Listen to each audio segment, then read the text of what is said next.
There is this in London, when I've been to London, this Ambedkar Vihar.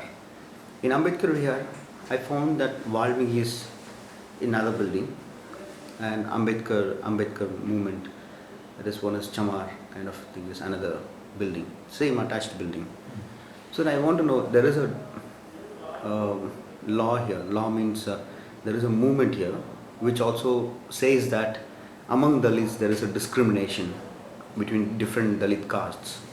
So that is there also prevalent in London on this discrimination between different Dalit castes? The way, for example, a Chamar guy, a woman, can marry a Valmiki, like that. Is there any kind of a discrimination like that?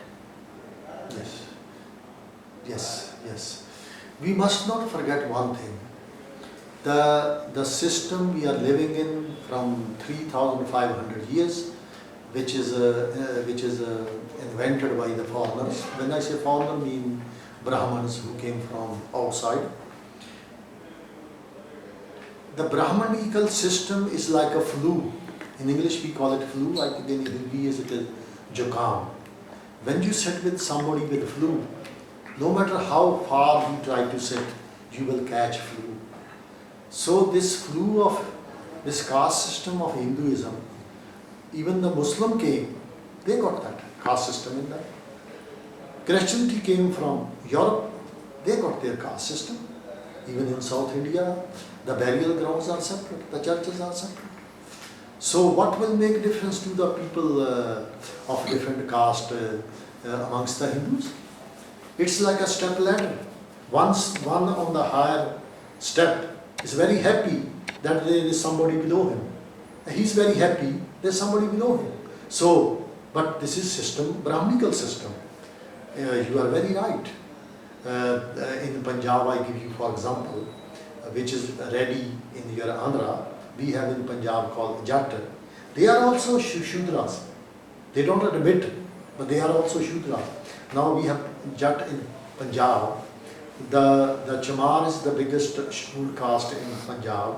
Now they are themselves like a Brahmin, and they treat Chamar like an untouchable. Now what you are saying, I will explore a bit more. The Chamar is treating same what is Jat is treating him to the Bhangi, who's a sweeper. So there is somebody lower than the sweeper called Sensi or Taprimas. So it's like a step, somebody sitting above there. When he look down, he's very happy that somebody is below him. So this system is not our system. This is why Baba Sahib wanted to bring Buddhism. When we will become Buddhist, the caste will demolish. It was done once before for 900 years. It will be done again. But this caste system, now what is happening? See, Brahman is very clever. What Brahman was doing with the poison, he was buying the poison and killing. Now he made our people to do that job with the water. Now our people are very proud of their caste. They say in Punjab, a lot of people say, we should not hide our caste. Why not? What is there in caste? Except humiliation, slavery, illiteracy. What is there in the caste system to be proud of? If you look at the history of caste, it has done nothing to India than destroying India from every point of view. So the caste system is strong in the scheduled caste, if you want to use the word, or the Shudras or the untouchable, as strong it is because after all it was given by the Brahman. But only in Buddhism it can be destroyed. I can give you so many examples. One example is mine. My youngest daughter is married to Tamil boy. He's a man now, not a boy. He was a doctor. He came to England. And I come to know that he's from the Buddhist family. Even today, I don't know what caste he is. And I don't want to know what kind of caste he is. He's Buddhist, end of story. What his father was doing or his grandfather was doing, what it got to do with him? He's a doctor. So until we come into a system where caste is not, have no place at all, this caste system will not be finished.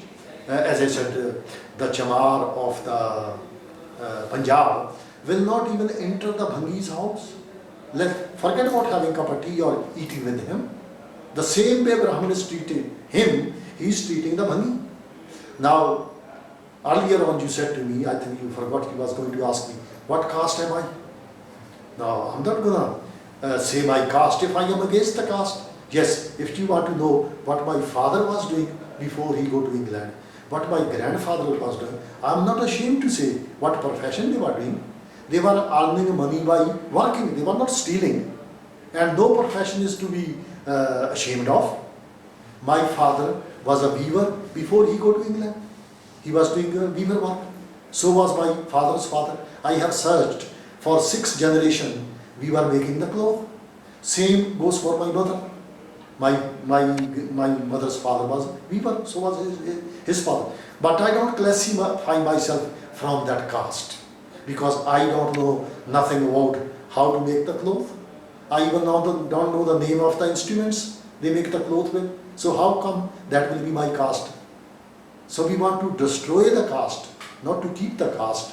And it cannot be kept by, it cannot be destroyed by keeping the caste or changing the name of the caste. Now what's another thing dangerous happening in North India, I don't know much about your part.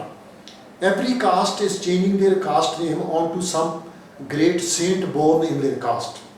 Like in UP, Ravidas was born.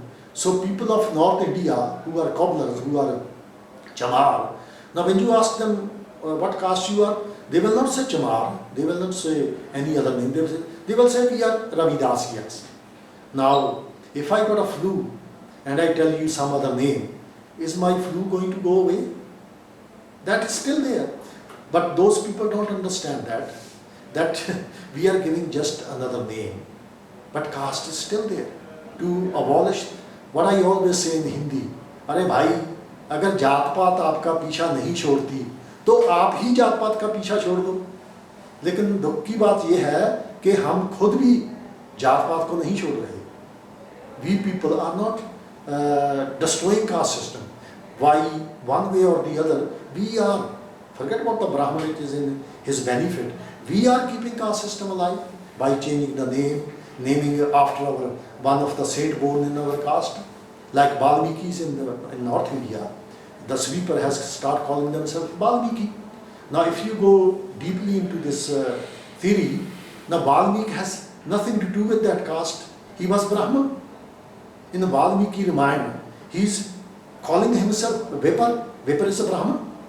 So all these things, when we tell the people from the stage, they will start beating me rather than finding out the truth. Because they has been brainwashed by the Brahman. Because before 1932, you will not see this word anywhere in the census.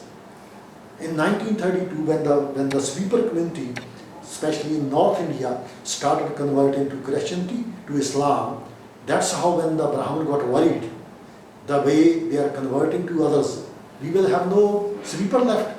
At that time, they had the meeting and told the sweeper community that when the next census come, you don't put your name which are hateful, like Chuda, Pangi, Metar, Khatik, so many names. You put your name Valmiki, because he was one of you.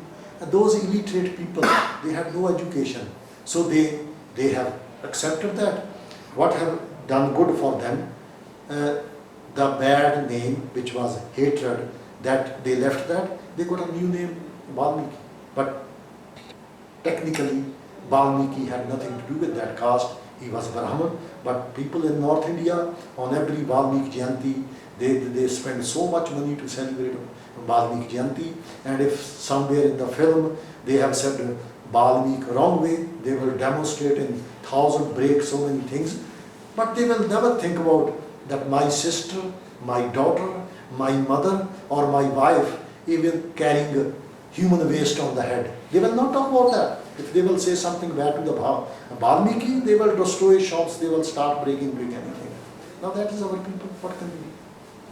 But yes, there is a caste system within the untouchables as well. We all know that there are 6,000 castes amongst the untouchables. Now that is creation of Brahmanism.